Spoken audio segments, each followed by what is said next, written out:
জুলাই শহীদ স্মৃতি ফাউন্ডেশনের দায়িত্ব থেকে সরে দাঁড়ানোর ঘোষণা সার্জিসের। গঠনতন্ত্র, কাঠামো ও কাজের প্রক্রিয়াতে পরিবর্তন। রোম থেকে আসা বিমানের ফ্লাইটে বোমা হামলার হুমকি, 250 যাত্রী ও 13 ক্রু নিয়ে জরুরি অবতরণ, শাহজালালে সতর্কতা জারি। কারওয়ান বাজারে মালয়েশিয়ায় যেতে না পারা কর্মীদের অবরোধ, তীব্র যানজট, দাবি আদায় না হওয়া পর্যন্ত সড়ক না ছাড়ার ঘোষণা। বাংলাদেশের গণতান্ত্রিক উত্তরণে সর্বাত্মক সমর্থনের প্রতিশ্রুতি দিলেন জার্মান চ্যান্সেলর। সুইজারল্যান্ডের প্রধান উপদেষ্টার সঙ্গে সাক্ষাৎ। ট্রাম্পের প্রত্যাবর্তনে দক্ষিণ এশিয়াতেও নজর, বাংলাদেশের গণতান্ত্রিক গঠনে জোর দেবে নতুন মার্কিন প্রশাসন, বলছেন বিশ্লেষকরা।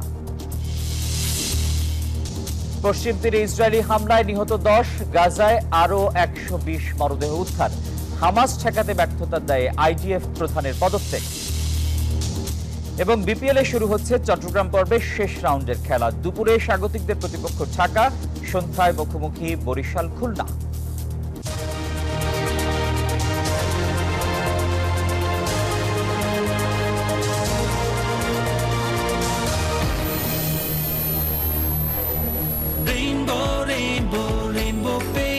Rainbow Paints, the color of joy. সবাইকে স্বাগত জানাচ্ছি নিউজ 24 সংবাদে। আপনাদের সঙ্গে আছি আমি আসিফ টিপু। দেখছিলেন সংবাদ শিরোনাম। শব্দের আরেক নাম, একদম ইউনিক স্ট্রাকচারাল ডিজাইনের কসমিক ডোর। এর ওয়াল থিকনেস ও রিপ থিকনেস বেশি থাকা থেকে 50 বছরেরও বেশি। কসমিক ডোর, নিশ্চিন্তে 50 বছর। এবারে বিস্তারিত। জুলাই শহীদ স্মৃতি ফাউন্ডেশনের দায়িত্ব থেকে সরে দাঁড়ানোর ঘোষণা দিয়েছেন সার্জিস আলম। বুধবার সকাল 10:34 নিজের ভেরিফাইড ফেসবুক পোস্টে এ তথ্য জানান তিনি। সার্জিস আলম জানান, এই ফাউন্ডেশনের গতি ত্বরান্বিত করার জন্য ফাউন্ডেশনের গঠনতন্ত্র, কাঠামো ও কাজের প্রক্রিয়াতে পরিবর্তন আনা হয়েছে। এখন থেকে এক্সিকিউটিভ কমিটি পুরো অফিসের সার্বিক বিষয় পরিচালনার দায়িত্ব পালন করবে। চিফ এক্সিকিউটিভ অফিসার সেখানে অফিসের প্রধান হিসেবে দায়িত্ব পালন করবেন। মীর মাহবুবুর রহমান স্নিগ্ধ বর্তমানে সিইও হিসেবে দায়িত্ব পালন করছে। সার্জিস আরও লেখেন, গভর্নিং বডি ফাউন্ডেশনের পলিসি মেকিংয়ে কাজ করবে, যেখানে প্রধান উপদেষ্টা সহ 4 জন উপদেষ্টা রয়েছেন। সাধারণ সম্পাদক নামে কোনো পদ এখন নেই।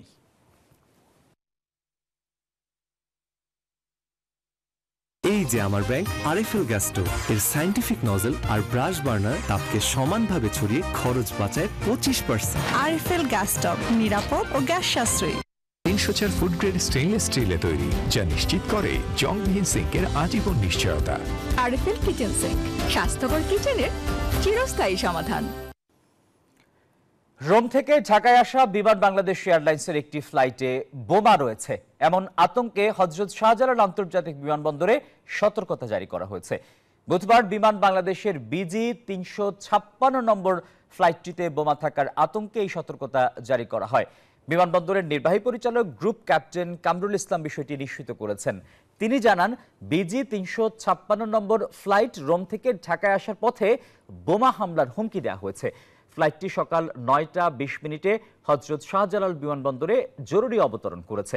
ফ্লাইটের 250 জন যাত্রী ও 13 ক্রুকে প্লেন থেকে বের করে টার্মিনালে আনা হয়েছে।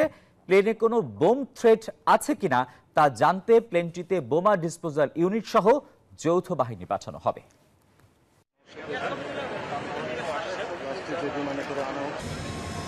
বিজলি কেবলস যে কোনো স্থাপনার বৈদ্যুতিক সংযোগকে রাখে নিরাপদ। এর স্ক্রিন কোটেড ইনসুলেশন সম্পূর্ণ ফায়ার রিটার্ডেন্ট, তাই বিজলি কেবলস নিজেই নিজেকে নেভায়। বিজলি কেবলস, নিরাপদ আজীবন।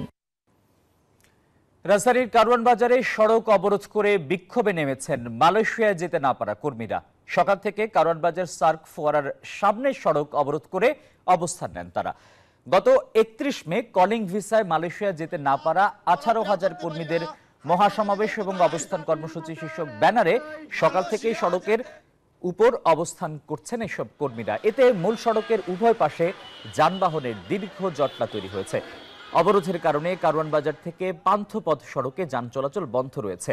অবরোধকারীরা জানান, দাবি আদায় না হওয়া পর্যন্ত কর্মসূচি অব্যাহত থাকবে। আমি একটা কথাই বলতে চাই, যদি মালয়েশিয়া যেতে না পারে, আমাদের এই যে 6 লাখ 7 লাখ টাকা ঋণের বোঝা মাথা নিয়ে আছে 8 মাস ধরে ঘুরতাছি। এক সপ্তাহের ভিতরে সকল সমস্যার সমাধান করবে, কিন্তু তারা এই সমস্যার সমাধান না করে পরের সপ্তাহ আমাদেরকে ডেকে নিয়ে আমাদের কাছে আরো 3-4 মাস সময় চাচ্ছে। আমাদের একটাই দাবি, আমরা মালয়েশিয়া যেতে চাই এবং আগামী মাসের অর্থাৎ ফেব্রুয়ারি মাসের 20 তারিখের মধ্যে মালয়েশিয়া নিতে হবে। দর্শক, এ বিষয়ে আরো তথ্য জানাতে রাজধানীর কারওয়ান বাজার থেকে সরাসরি যুক্ত আছেন সহকর্মী মাজহারুল ইসলাম। মাজার, মালয়েশিয়ায় যেতে না পারা কর্মীরা কি বলছেন, বিস্তারিত কি তথ্য আছে আপনার কাছে?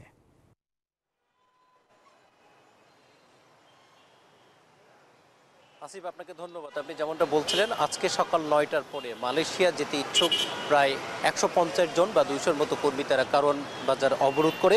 তাদের যে দাবি দাওয়াগুলো ছিল সেটা হচ্ছে বিগত সরকারের আমলে মূলত এই সমস্যাটির উদ্ভব হয়েছে। বিগত সরকারের আমলে অর্থাৎ মালয়েশিয়ার ভিসার মেয়াদ যখন শেষ হয়ে যায়,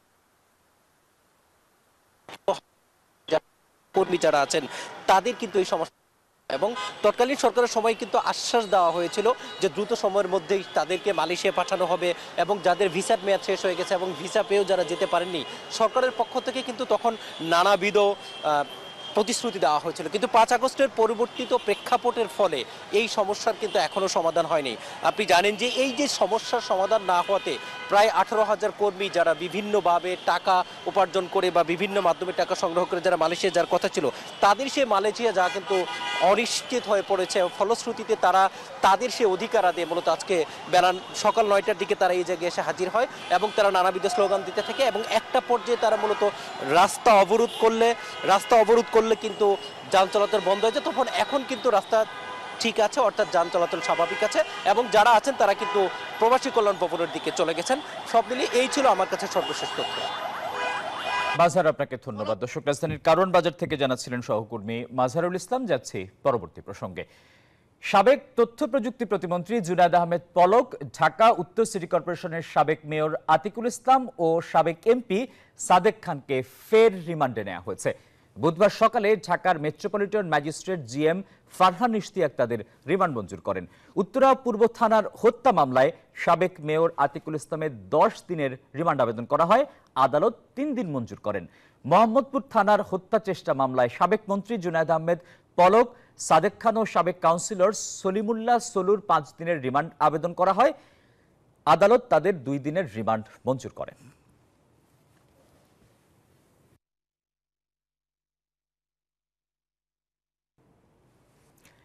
বাংলাদেশের গণতান্ত্রিক উত্তরণে সমর্থন ও সহযোগিতা দেবে জার্মানি। প্রধান উপদেষ্টা ডক্টর মোহাম্মদ ইউনূসের সঙ্গে সাক্ষাতে এই প্রতিশ্রুতি দিয়েছেন দেশটির চ্যান্সেলর ওলাফ শলজ।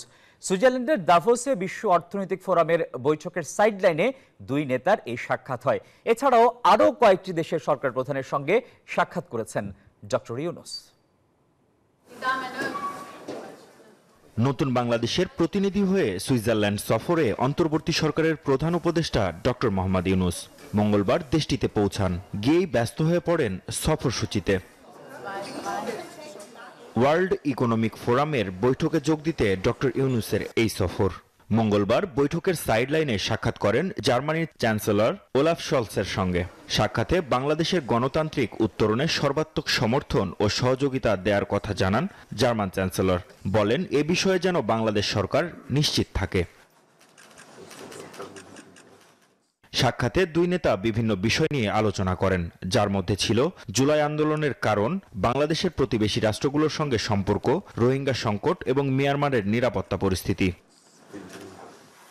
কিভাবে তরুণরা জুলাই আন্দোলনে অংশগ্রহণ করে বছরের পর বছর ধরে চলা বাংলাদেশের অপশাসনের অবসান ঘটাতে চেয়েছিল, সে কথাও জার্মান চ্যান্সেলরকে বলেন প্রধান উপদেষ্টা। আহ্বান জানান 2 দেশের মধ্যে ব্যবসায়িক সম্পর্ক আরও দৃঢ় করার। ব্যস্ত দিনে দাভোসে থাইল্যান্ড, মালয়েশিয়া ও ফিনল্যান্ডের প্রধানমন্ত্রীর সঙ্গে সাক্ষাৎ করেন প্রধান উপদেষ্টা ডক্টর ইউনূস। আলোচনা করেন দ্বিপাক্ষিক, আঞ্চলিক ও বৈশ্বিক বিভিন্ন বিষয় নিয়ে। Desk report, news 24। যুক্তরাষ্ট্রের মসনদে ডোনাল্ড ট্রাম্পের ঐতিহাসিক প্রত্যাবর্তনে বদলের সুর পুরো বিশ্ব জুড়েই। কেমন প্রভাব পড়ছে বাংলাদেশ ও দক্ষিণ এশিয়ায়, তাও রয়েছে আলোচনার কেন্দ্রে। বিশ্লেষকরা বলছেন, বাংলাদেশের গণতান্ত্রিক সরকার গঠনের উপরও জোর দেবে হোয়াইট হাউস। নির্বাচিত সরকার ছাড়া আন্তর্জাতিক সম্পর্ক জোরদার করা চ্যালেঞ্জিং বলে মনে করছেন তারা।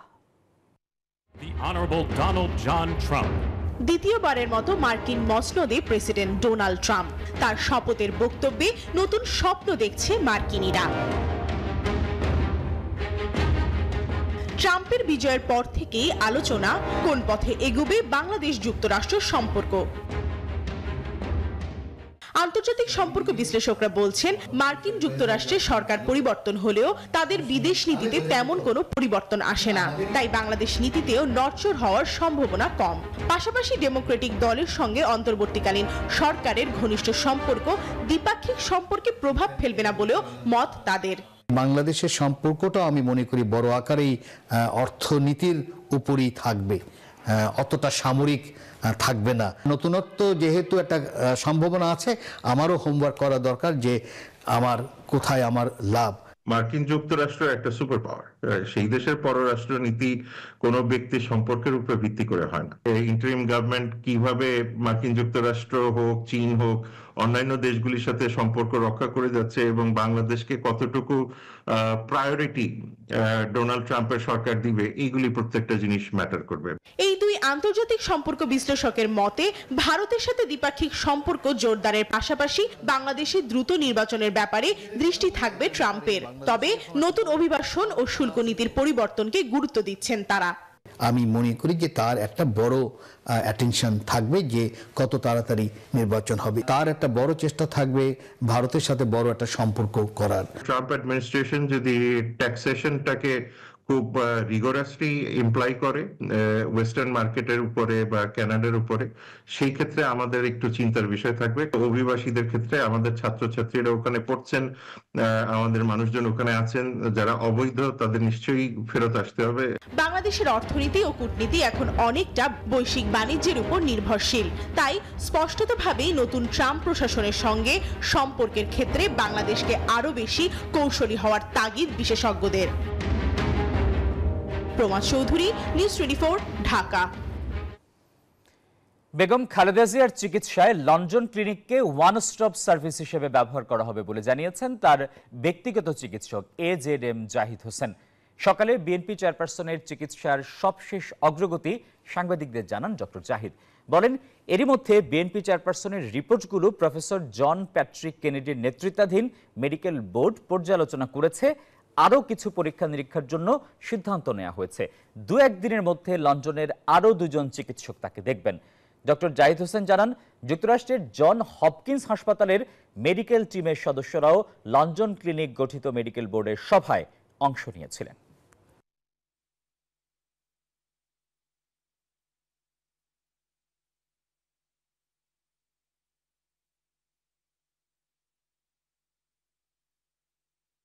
উনি তো এখন ঔষধ দিয়ে চিকিৎসা চলছে, লিভারের জন্য, কিডনির জন্য, হার্টের জন্য, ডায়াবেটিস, প্রেশার, রিউমাটয়েড আর্থ্রাইটিস, প্রত্যেকটির জন্য।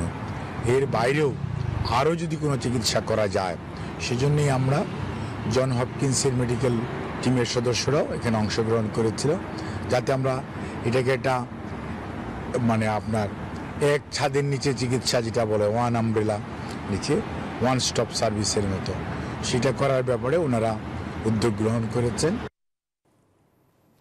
সারা দেশে তৃতীয় দিনের মতো চলছে ভোটার তালিকা হালনাগাদ কার্যক্রম। নির্বাচন কমিশনের তথ্য সরবরাহকারীরা বাড়ি বাড়ি গিয়ে তথ্য সংগ্রহ করছেন। তারা জানান, আগামী 3 ফেব্রুয়ারি পর্যন্ত চলবে তথ্য সংগ্রহ। নিবন্ধন শুরু হবে 5 ফেব্রুয়ারি থেকে 11 এপ্রিল পর্যন্ত। নতুন ভোটারদের তথ্য, মৃত ভোটারদের নামকর্তন এবং এলাকা স্থানান্তর 12 ফেব্রুয়ারি থেকে 16 ফেব্রুয়ারি ডাটা আপলোড করা হবে। খসড়া ভোটার PDF প্রস্তুত ও CMS পোর্টালের লিঙ্ক সরবরাহ করা হবে 5 মে। নতুন ভোটাররা জানান, তারা ভোটার হয়ে পছন্দের প্রার্থীকে ভোট দিতে চান।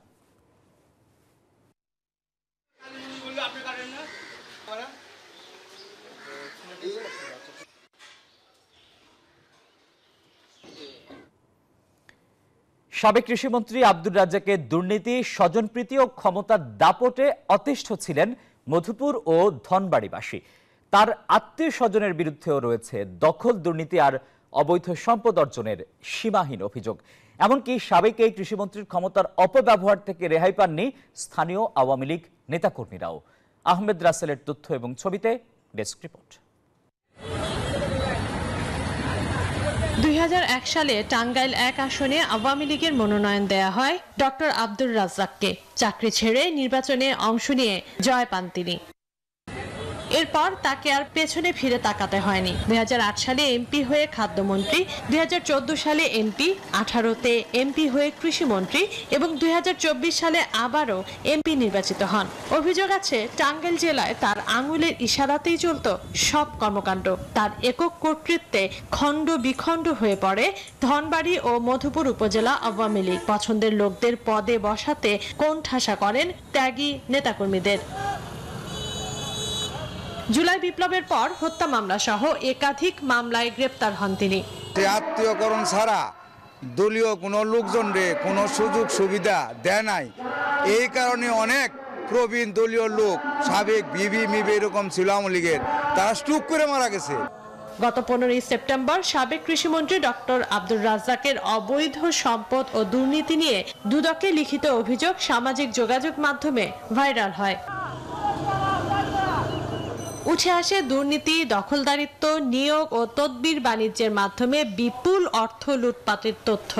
সরকারি কাজ যেগুলো সেগুলোতে তিনি স্বজনপ্রীতি করে এবং তার যে কাছের লোক যারা ছিল, তার ভাই এবং তার দলের যে তার আস্থাভাজন যারা ছিল, তাদের মাধ্যমে সকল শিক্ষা প্রতিষ্ঠানে সে বাণিজ্য করে এবং টাকার বিনিময়ে বিভিন্ন প্রতিষ্ঠানে তিনি চাকরি দেয়। সন্ত্রাসী বাহিনীর কথার বাইরে এই মধুপুরে কোনো কিছুই হইতো না।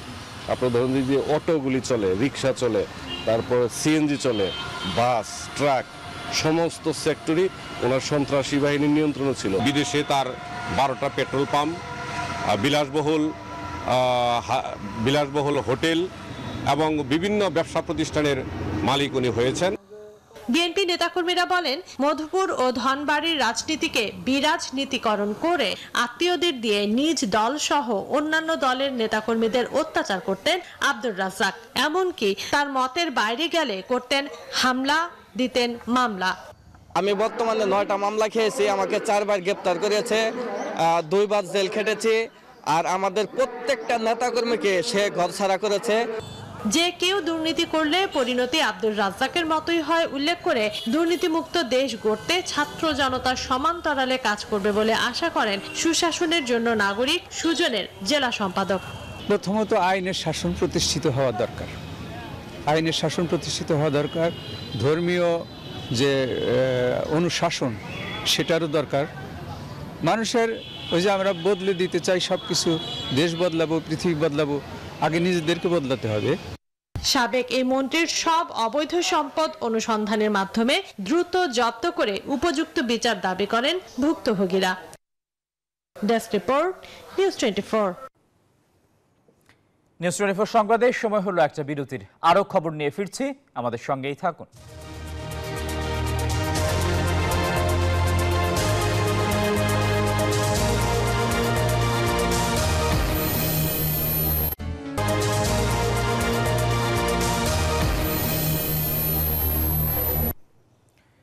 বিরতির পর স্বাগত। আরও একবার দেখছেন নিউজ 24 সংবাদ। আগামী জাতীয় সংসদ নির্বাচন সুষ্ঠুভাবে আয়োজন করতে চায় নির্বাচন কমিশন। এছাড়া ভুয়া ভোটার থাকলে প্রমাণ সাপেক্ষে বাতিল এবং তথ্য সহায়তার আহ্বান জানিয়েছেন নির্বাচন কমিশনার আব্দুর রহমান এল মাসুদ। সকালে বরিশালে নির্বাচন কর্মকর্তাদের সাথে মতবিনিময়কালে সাংবাদিকদের কাছে এসব কথা জানান তিনি। জাতির সামনে সবচেয়ে বড় ফোকাস হচ্ছে সংসদ নির্বাচন, পার্লামেন্ট নির্বাচন। কাজেই মাননীয় প্রধান উপদেষ্টা মহোদয় বলেছেন যে আগামী এই বছর 2025 সনের শেষের দিকে অথবা 2026 সনের প্রথমার্ধে ভোট হওয়ার কথা উনি ঘোষণা দিয়েছেন। আচ্ছা, আমরা মূলত এখন জাতীয় সংসদের নির্বাচন নিয়েই বেশি ভাবছি। আমি এই চেয়ারে বসবো না। বাচ্চু ভাই, এই চেয়ারকে ভয় পেও না। ডেন্টিস্টের পরামর্শে নাও নতুন কোলগেট অ্যাক্টিভ সোল, যা দাঁতের সমস্যা শুরু হওয়া মাত্রই থামিয়ে দেয়। না থাকবে ব্যথা, না থাকবে ভয়।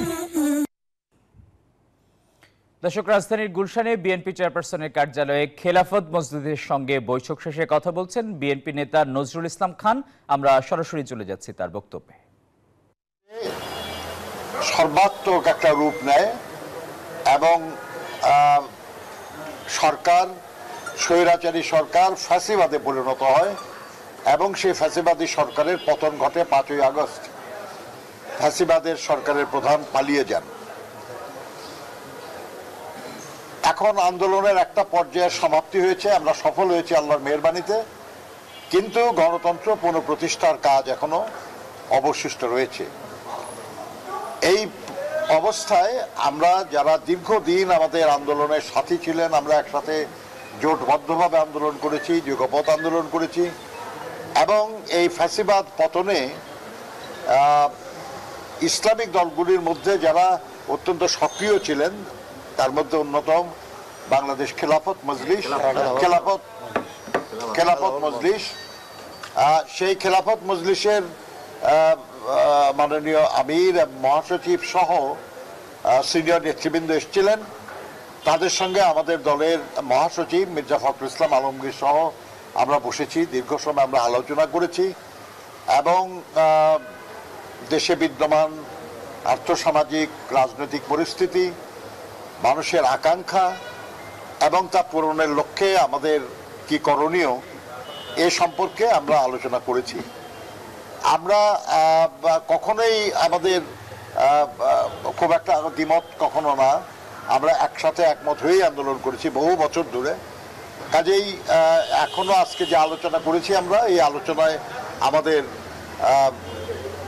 তেমন কোনো দ্বিমত নাই, আমরা একমতই হয়েছি এবং যে আলোচনা হয়েছে তার আলোকে আপনারা এর আগেও দেখেছেন যখন আমরা কারোর সঙ্গে কথা বলেছি আমরা তাদেরকেই বলেছি বক্তব্যটা পেশ করার জন্য।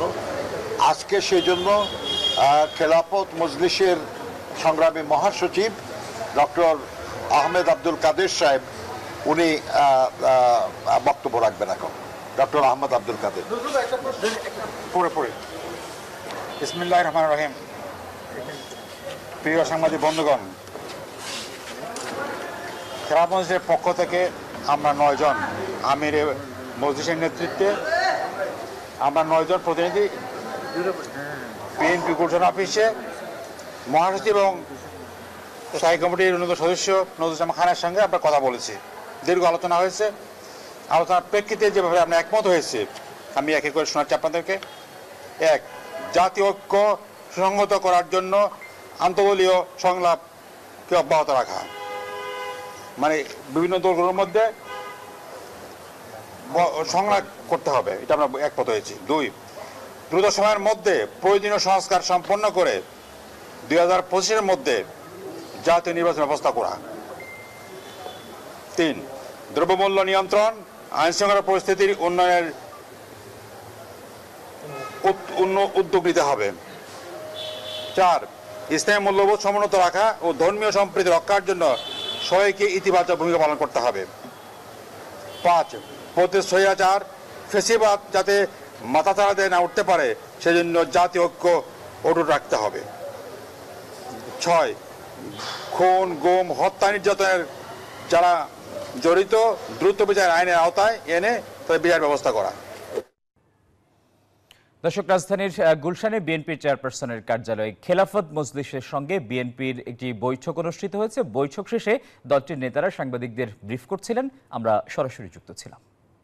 এলো instant milk powder happy cow, যেমন সাশ্রয়ী তেমনি পুষ্টিগুণে ভরপুর, আর এটা নিউজিল্যান্ডের গরুর দুধ। হ্যাপি কাউ, গরুর দুধের স্বাদ সবাই পাক।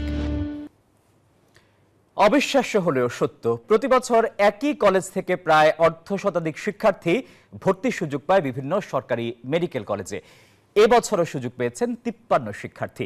শিক্ষার পরিবেশ, শিক্ষক শিক্ষার্থীর হৃদ্যতা ঈর্ষণীয় ফলাফলের কারণ বলছেন শিক্ষার্থী অভিভাবকরা। নীলফামারী থেকে আব্দুর রশিদ সাহের পাঠানো তথ্য এবং ছবিতে ডেস্ক রিপোর্ট। উত্তরের শিক্ষানগরী হিসেবে পরিচিত নীলফামারী জেলার সৈয়দপুর উপজেলা শহরের প্রাণকেন্দ্র থেকে অদূরে অবস্থিত সৈয়দপুর বিজ্ঞান কলেজ 1964 সালে সৈয়দপুর কারিগরি মহাবিদ্যালয় নামে প্রতিষ্ঠা পেলেও 2019 সালে নাম পরিবর্তন করে রাখা হয় সৈয়দপুর বিজ্ঞান কলেজ। প্রতিষ্ঠার পর থেকে শিক্ষার্থীদের একাগ্রতা ও শিক্ষকদের আন্তরিক পাঠদানে ঈর্ষণীয় ফলাফল উপহার দিচ্ছে প্রতিষ্ঠানটি। গেল কয়েক বছর ধরে এই প্রতিষ্ঠানের শিক্ষার্থীরা মেডিকেল সহ বিভিন্ন ভর্তি পরীক্ষায় প্রতিভার স্বাক্ষর রেখে চলেছেন। এবছর শুধু মেডিকেল কলেজে ভর্তির সুযোগ পেয়েছেন 53 জন। 53 জন শিক্ষার্থী মেডিকেলে চান্স পেয়েছে, সরকারি মেডিকেলে। আমি তাদের মধ্যে একজন গর্বিত সদস্য। আমি ভবিষ্যতে একজন ভালো চিকিৎসক হয়ে দেশের প্রত্যেকটি দোরগোড়ায় চিকিৎসা সেবা পৌঁছে দিতে চাই। এখানে তো একটা এনভায়রনমেন্ট আছে যে সবাই ভালো স্টুডেন্টরা এখানে আসে, তো আলহামদুলিল্লাহ চান্স পাইছি। আর এখন তো মেডিকেলে, আমি রংপুর মেডিকেলে চান্স পাইছি। অনেক ভালো লাগতেছে, আসলে এটা সত্যি অনেক অনেক ভালো লাগার একটা অনুভূতি।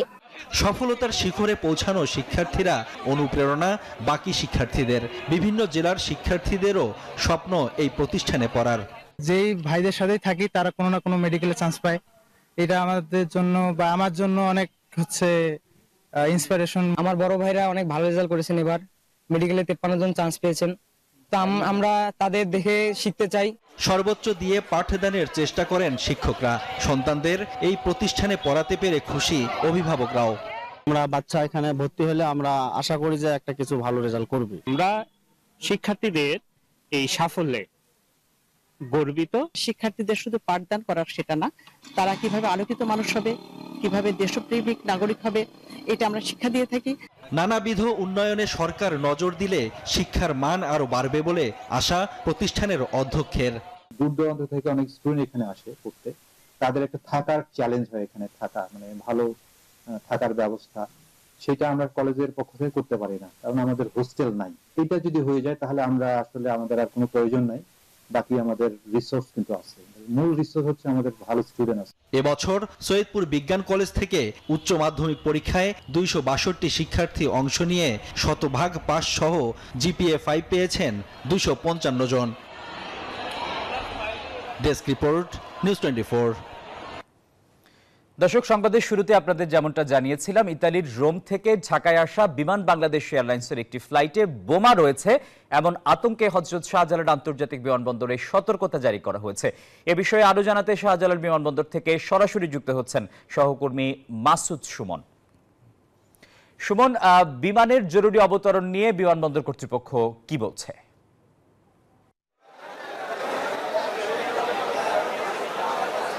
ধন্যবাদ আপনাকে। আপনি যেমনটি বলছিলেন যে ঠিক 9টায় যে বিমানটি নেমেছে সেটি নিয়ে সর্বশেষ আমরা কর্তৃপক্ষের সাথে কথা বলেছি। সিভিল এভিয়েশনের যিনি মিডিয়া দেখেন তিনি আমাদের যেমনটি জানিয়েছেন যে এখনও কিন্তু বিমানটিতে তল্লাশি চলছে, ঠিক বোমাটি রয়েছে কিনা সেটি খতিয়ে দেখা হচ্ছে। পাশাপাশি বিমানে যত যাত্রী ছিল তাদেরকে কিন্তু নামিয়ে দেওয়া হয়েছে এবং তারা নিরাপদে রয়েছে এবং তাদের যাত্রীদের স্বজনদের সাথে আমরা কথা বলেছি। স্বজনরা যেমনটি জানিয়েছেন যে তাদের এই মুহূর্তে বিমানে যে ব্যাগগুলো ছিল সেগুলো তল্লাশি চলছে, তল্লাশি শেষ হলে তাদেরকে হয়তো বের হওয়ার অনুমতিটি পাবে, তবে তারা সবাই নিরাপদ রয়েছে এমনটি আমরা জেনেছি। ঠিক এই তল্লাশিটি শেষ হওয়ার পরে কিন্তু একটি মিডিয়া ব্রিফিং হওয়ার কথা রয়েছে, সেটি হলে আমরা সর্বশেষ আসলে কী ঘটলো সেটি জানতে পারবো। তবে স্বজনদের মধ্যে যে আতঙ্ক ছিল বাহিরে আমরা দেখেছি যে এই ফ্লাইটে যেসব যাত্রীদের আসার কথা ছিল সেই যাত্রীদের স্বজনরা কিন্তু অপেক্ষা করছিল। তারা খবরটি শুনেই কিন্তু বিমানবন্দরে এসেছেন, এসে প্রতিনিয়ত খবর নেওয়ার চেষ্টা করছেন। এখন বেশিরভাগ স্বজনরা যেমনটি বলছেন যে তারা তাদের যাত্রীদের সাথে কথা বলেছেন, যাত্রীরা নিশ্চিত করেছেন যে তারা এখন শঙ্কামুক্ত এবং তাদেরকে নিরাপদেই ঠিক সেখান থেকে বের করে নিরাপদ স্থানে অপেক্ষমান অবস্থায় রাখা হয়েছে এবং বিমানটি এখনও তল্লাশি চলছে। আপনাদের জানিয়ে রাখি যে বিজি 356 নম্বর ফ্লাইট কিন্তু রোম থেকে আসার পথেই ঠিক হুমকির ফ্লাইটে একটি বুম রয়েছে এমন হুমকি মোবাইলে এমন একটি হুমকি পায়, এটি পাওয়ার পরেই কিন্তু জরুরি অবতরণ করে। তারপর থেকেই কিন্তু বিমানবন্দরের কঠোর নিরাপত্তা ব্যবস্থা গ্রহণ করা হয়েছে। আমরা দেখেছি অন্যান্য দিনের তুলনায় আরও বেশি নিরাপত্তা বাহিনীকে আমরা দেখেছি, তারা এই এমনটি বিষয়ে সতর্ক অবস্থানে রয়েছে। এই ছিল আমার কাছে সর্বশেষ বিমানবন্দর থেকে। সুমন, আপনাকে ধন্যবাদ। পরবর্তী আপডেট জানার জন্য আমরা নিশ্চয়ই আবারও আপনার সঙ্গে যুক্ত হব। দর্শক, শাহজালাল বিমানবন্দর থেকে জানাচ্ছিলেন সহকর্মী মাসুদ সুমন। নিউজ 24 সংবাদের সময় হলো আরও একটা বিরতির, আমাদের সঙ্গেই থাকুন।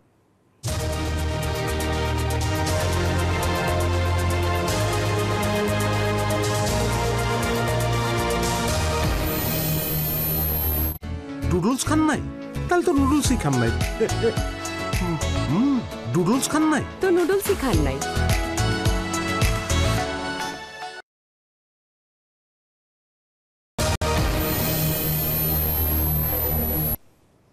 বিরতির পর স্বাগত জানাচ্ছি আরো একবার, দেখছেন নিউজ 24 সংবাদ।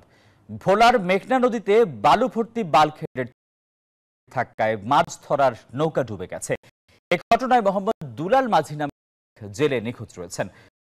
মঙ্গলবার সন্ধ্যা 6টার দিকে সদর উপজেলার শিবপুর ইউনিয়নের মাঝঘাট সংলগ্ন এলাকায় এই ঘটনা ঘটে। পুলিশ জানায়, সন্ধ্যায় দুলাল মাঝি মাছ শিকার করে ঘাটে ফিরছিলেন। এ সময় একটি বালু ভর্তি বাল্কহেড তার নৌকাটিকে ধাক্কা দেয়। মুহূর্তের মধ্যে নৌকাটি ডুবে যায়। এ সময় নৌকায় থাকা অপর জেলেরা তীরে উঠতে পারলেও দুলাল মাঝি নিখোঁজ রয়েছেন। খবর পেয়ে কোস্টগার্ড, নৌ পুলিশ এবং ফায়ার সার্ভিসের টিম ঘটনাস্থলে পৌঁছায়। উদ্ধার অভিযান চলমান রয়েছে। সন্ধ্যা 6টা বাজে খবর পাইছি বালুর জামিনে মানে দিয়েছে।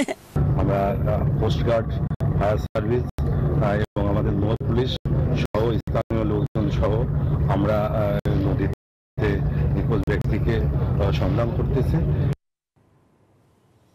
এবারে আন্তর্জাতিক সংবাদ। ফিলিস্তিনের গাজা উপত্যকায় যুদ্ধবিরতি শুরু পরেও লম্বা হচ্ছে মৃত মানুষের সারি। গেল 15 মাসে চলা ইসরায়েলি হামলার জেরে প্রাণ হারানো আরো 120টি মরদেহ একদিনেই উদ্ধার করা হয়েছে। এদিকে অধিকৃত পশ্চিম তীরে দখলদার ইসরায়েলের অভিযানে মৃত্যু হয়েছে আরো 10 ফিলিস্তিনির। অন্যদিকে হামাসের হামলা প্রতিরোধে ব্যর্থতার দায়ে পদত্যাগ করেছেন ইসরায়েলি প্রতিরক্ষা বাহিনীর প্রধান। ফিলিস্তিনের গাজায় যুদ্ধবিরতির ঘোষণা দিলেও অধিকৃত পশ্চিম তীরে হামলার তীব্রতা বাড়িয়েছে দখলদার ইসরায়েল। মঙ্গলবার জেনিন শহরে তাদের চালানো অভিযানে প্রাণহানি হয় আরো বেশ কয়েকজনের, আহত হন অনেকে।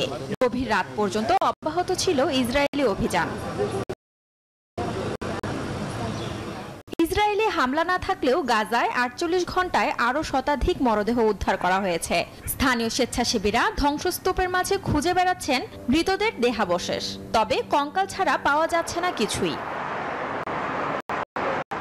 এদিকে 2023 সালের 7 অক্টোবর হামাসের হামলার প্রতিরোধে ব্যর্থতার দায়ে পদত্যাগ করলেন ইসরায়েলি প্রতিরক্ষা বাহিনীর প্রধান হারজি হালেভি।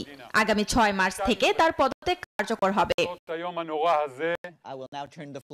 মঙ্গলবার জাতিসংঘ জানালো, যুদ্ধবিরতির পর গাজায় 3 দিনে প্রবেশ করেছে 2004 শতাধিক ট্রাক। অন্যদিকে গাজায় যুদ্ধ শেষ হলে সেখানে শাসন ক্ষমতায় ফিলিস্তিন কর্তৃপক্ষ ফিরবে বলে প্রত্যাশা করছেন কাতারের প্রধানমন্ত্রী শেখ মোহাম্মদ বিন আব্দুল রহমান আল থানি। মঙ্গলবার সুইজারল্যান্ডের দাভোসে বিশ্ব অর্থনৈতিক ফোরামের বার্ষিক সভায় বক্তব্য রাখতে গিয়ে এই আশাবাদ ব্যক্ত করেন তিনি। Desk report, news 24। তুরস্কের জনপ্রিয় স্কি রিসোর্ট কার্তালকায়ার একটি হোটেলে ভয়াবহ আগুনে প্রাণহানি বেড়ে 76 জনে দাঁড়িয়েছে। দগ্ধ ও আহত হয়েছেন আরো অন্তত 51 জন। স্থানীয় সময় সোমবার ভোররাত 3:30টার দিকে 12তলা হোটেলটিতে আগুন লাগে। সে সময় হোটেলটিতে 234 জন অতিথি ছিলেন। ফায়ার সার্ভিস ও নিরাপত্তা বাহিনীর সদস্যদের 12 ঘন্টার চেষ্টায় নিয়ন্ত্রণে আসে আগুন। এ ঘটনায় হোটেলের মালিক সহ 9 জনকে গ্রেপ্তার করা হয়েছে। আগুনের কারণ অনুসন্ধানে গঠন করা হয়েছে 6 সদস্যের কমিটি।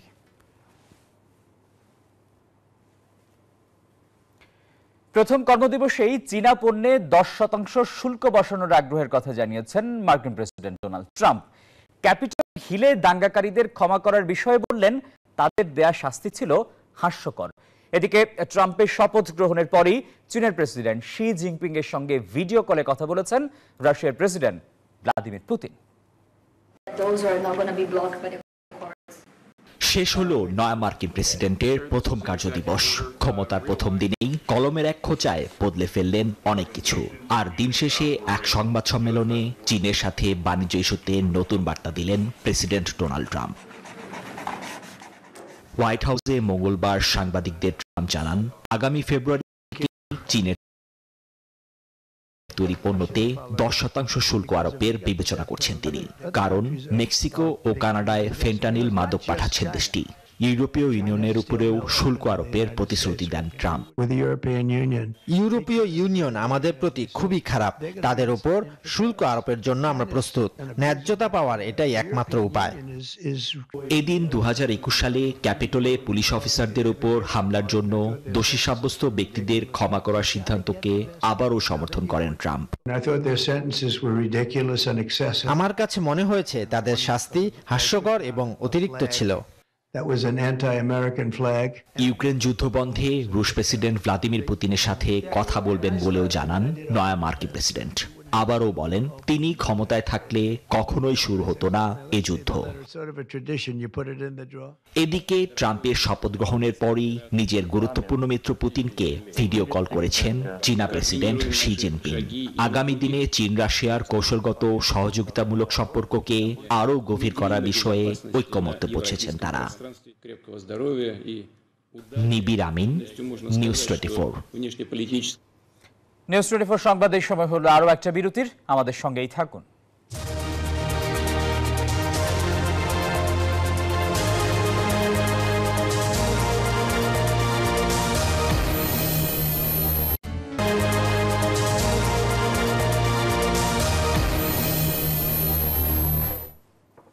দেখছেন নিউজ 24 সংবাদ। এবারে খেলার সংবাদ। বিপিএল এ একদিন বিরতি দিয়ে আজ থেকে মাঠে গড়াবে চট্টগ্রাম পর্বের শেষ রাউন্ডের খেলা। অনুষ্ঠিত হবে দুটি ম্যাচ। দিনের প্রথম ম্যাচে স্বাগতিক চিটাগং কিংসের প্রতিপক্ষ শাকিব খানের ঢাকা ক্যাপিটালস। ম্যাচ শুরু দুপুর 1:30টায়। দিনের আরেক ম্যাচে সন্ধ্যা 6:30টায় ফরচুন বরিশাল লড়বে খুলনা টাইগার্সের বিপক্ষে। চিটাগাং পুরো আসর জুড়েই আলোচনায়। শুরু থেকেই দর্শক টানতে ছিল নানা আয়োজন। 4 ছক্কার ফুলঝুরিতে ইতিমধ্যেই সাগরিকায় দলগুলোর বেশ জমজমাট লড়াই উপভোগ করেছে বন্দরনগরীর দর্শকরা। প্রায় প্রতি ম্যাচেই জহুর আহমেদ চৌধুরী স্টেডিয়ামে দেখা গেছে দর্শকদের উন্মাদনা। 8 ম্যাচে 5 জয়ে পয়েন্ট টেবিলে দ্বিতীয় স্থানে অবস্থান চট্টলা দলটি। তাদের প্রতিপক্ষ ঢাকা এখনো কাগজে কলমে বাঁচিয়ে রেখেছে প্লে অফের আশা। 9 ম্যাচে 2 জয়ে তাদের অবস্থান টেবিলে 6ষ্ঠ স্থানে। ব্যাটিংয়ে তানজিদ তামিম, লিটন দাসরা রয়েছেন ছন্দে, যদিও বোলিংয়ে আলো কাটতে পারেননি তেমন কেউ। দিনের আরেক ম্যাচে তামিম ইকবালের বরিশাল ধরে রাখতে চায় জয়ের ধারা। তারকাবহুল দলটি নিজেদের দিনে প্রতিপক্ষকে মাটিতে নামিয়ে আনতে পারে। কাগজে কলমে বেশ শক্তিশালী তারা। রান রেটে পিছিয়ে থেকে পয়েন্ট টেবিলে তৃতীয় স্থানে অবস্থান দলটির। খুলনাও চাইবে ম্যাচ জিততে। টানা 2 জয়ের পর টানা 4 হার, যদিও শেষ ম্যাচে জয় পেয়েছে মেহেদী মিরাজরা।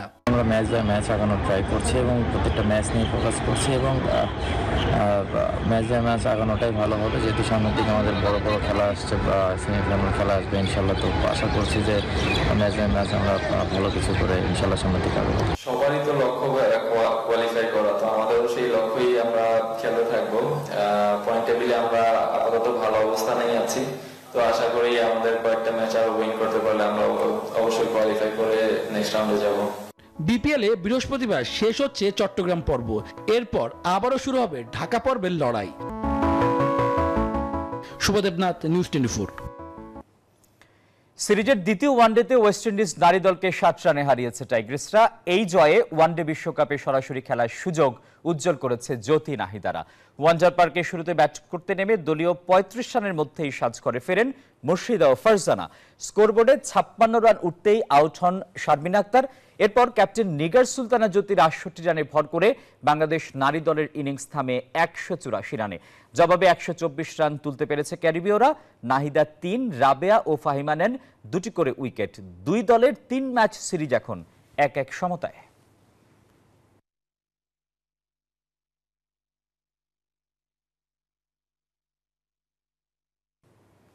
আর এই ছিল নিউজ 24 সংবাদের এখনকার আয়োজন। আরো সংবাদ ও বিশ্লেষণ জানতে ভিজিট করুন news24bd.tv। এতক্ষণ আমাদের সঙ্গে থাকায় সবাইকে ধন্যবাদ।